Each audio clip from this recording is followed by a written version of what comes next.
Mounting questions this hour over the fate of the new GOP healthcare bill. And now the head of the nation's biggest bank warning that the mess that D.C. is creating is hurting our country. We have become one of the most bureaucratic, confusing, litigious societies on the planet. It's almost an embarrassment being an American citizen traveling around the world and listening to the stupid we have to deal with in this country. And, at one point, we all have to get our act together or we won't do what we're supposed to do for the average Americans. Is this D.C. dysfunction holding back job creation? Hi, everybody. I'm Dagen McDowell. This is Bulls and Bears. The Bulls and Bears this week, Gary B. Smith, Jonas Max Ferris, John Layfield, along with Lee Carter and Jessica Tarlaw. Welcome to everybody. John, is the mess that is created in D.C. hurting this country? Yes, it is, and it's hurting it badly. Jamie Dimon is right. The only thing that's bipartisan in D.C. is incompetence, and it is just widespread throughout the Capitol. Look, Obamacare passed with a 100% partisan vote. If there is a repeal, it's going to be a 100% partisan vote as well. These guys just refuse to work with each other. We've had under 3% GDP growth for a decade now. That is a record. And a lot of the reason is because of this gridlock in Congress. We have no agreement on taxes, on repatriation of money, on corporate income tax. We have no national immigration plan. We have 10 to 20 million people here illegally. Imagine if those people were paying into the system. But we can't fix immigration because these guys in D.C. can't get along. We have no national energy plan. We're losing jobs to China and India because they have more abundance of tech engineers because we are not graduating them. Why? Because we have no national education plan. This gridlock in D.C. is starting to hurt America. Lee, you hear it in Jamie Dimon's voice. He is legitimately angry. And that's something you don't get out of D.C., and that's some honest emotion very often. Listen, I commend him for being angry because, you know what? That is the voice of the American people right now. They are angry. They are frustrated. Things are not getting done. Yes, the jobs numbers might be looking good. The markets right now might be looking good. If health care doesn't get done, if taxes doesn't get done, what hope do we have? What can we say? Is the market going to continue to increase? Are we going to have jobs? All these people who are promised that manufacturing jobs were going to be kept here, we're going to have great trade deals that are going to be on their side. Is it going to happen? If we can't get people together in the same room of opposite parties, nothing can get done. If we cannot compromise, nothing can get done. If we're not able to take bite-sized pieces of this tax bill or health reform, nothing will get done, and that will hurt the American people, no question. Gary B., is it the mess in D.C. caused by politicians that's getting in the way of growing jobs? In some regards, I'm going to take a little bit different angle on this than what John and Lee were saying. When Jamie Dimon refers to we're not getting tax reform done, I'm 100% in agreement. Health care, I wish they just would repeal Obamacare and try to get back to a free market. Unfortunately, he does what a lot of kind of big CEO politicians do, thinks that the role of the federal government is there to solve things. You know, John mentioned we don't have a national energy policy. We didn't have a national internet commerce policy either, but we came up with companies like Amazon and eBay. Dimon wants to, then he goes into the area where, well, we need government to do more in infrastructure, government to do more in education. My God, we've been doing more in education to the tune of billions of dollars for the last 50 years, and we're not solving that problem. So when he veers into government solving things, I think that's exactly the wrong way to go. I like his libertarian stance, if that's what he's talking about with tax reform and maybe health care, getting back to a free market. The other stuff is just more government speak for let the government get in there and solve things. And I think that's wrong, and that actually interferes with job creation. And Jessica, government solving things during the last administration over the last 8 years has involved re-regulating or basically trying to crush vast parts of our economy, whether it's health care, it is utilities, it is coal, it is even the internet and financials, and we've gotten sub 3% growth over that period. Yeah, absolutely. I mean, the growth has been lower than it should have been, but I find it kind of hilarious actually to hear Jamie Dimon complain when he pretty much fully enjoyed his bailout there and obviously played a critical role in sinking the economy like the other big banks.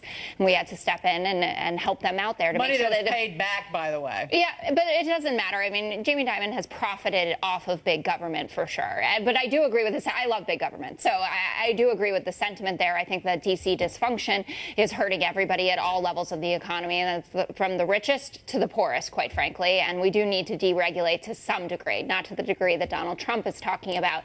But I think we have to get our house in order. The problem is there are no clear solutions for that. I mean, we talk about this as a great talking point, soundbite, as it were. It's great to hear him fired up like that. But where are the on-the-ground solutions and the enthusiasm in D.C.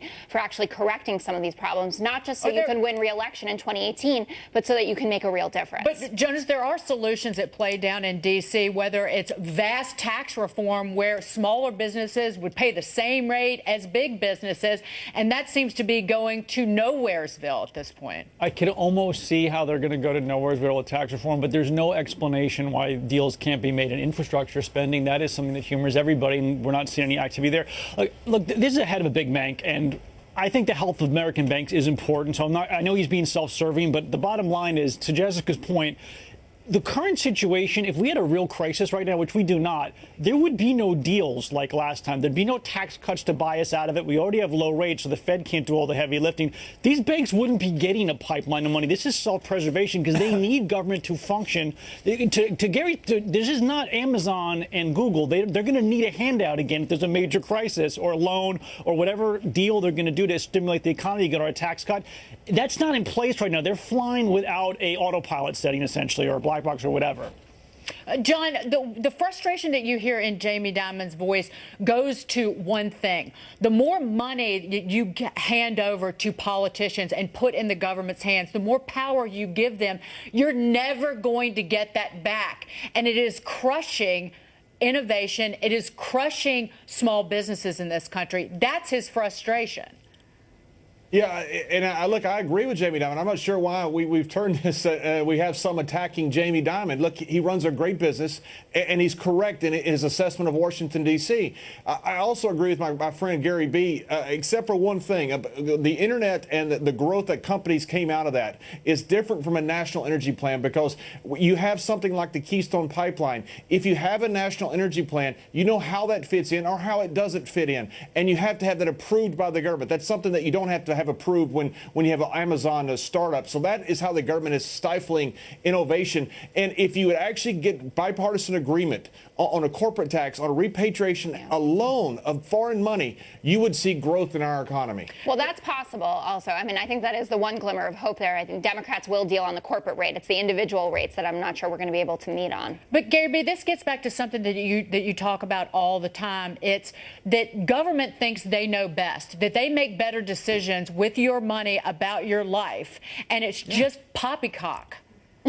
Well, you know, I'm baffled. As much as we love and respect Jessica, when she says, how did I know that it was coming to me? I love big government, and I'm baffled why any millennial would say that. This is a government that you probably saw in the headlines in the last week or so, spent 10 years trying to find a new building for the FBI, which has security problems where the concrete is cracking. 10 years, millions of dollars. Believe me, I used to live in D.C. I know there's plenty of land that they could build it. They could not come up with a solution. 10 years. Could you imagine if Microsoft said in 2007, we're looking for a new headquarters, and in 2017 said, well, we give up. We've spent millions of dollars on this study. We have no solution for it. But Jessica is of the opinion that big government is good. No, big government gets in the way. If big government was in charge of groceries, we'd all have starved by now.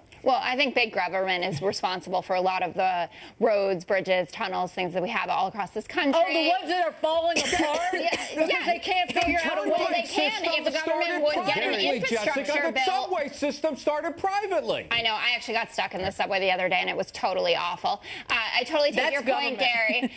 Okay, goodbye. That's government. Thank you, Jessica. Thank you, fellas. And Lee. Cavuto on Business about 20 minutes from now. Neil, what have you got? Hey, Dagan, Republicans giving in on Obamacare. New concerns they may be giving up on tax reform. Maybe not so big, maybe not so fast. And get this, maybe not at all. And not the kind of news you like to hear from the ICE director, getting iced out of doing his job in sanctuary cities. We'll see you at the bottom of the hour. Thank you, Neil. We can't wait. But up here first, stocks still soaring amid more allegations about Russia meddling. Someone here says, forget waiting for the other shoe to drop. The fate of the president is all about that stocks are up. Next.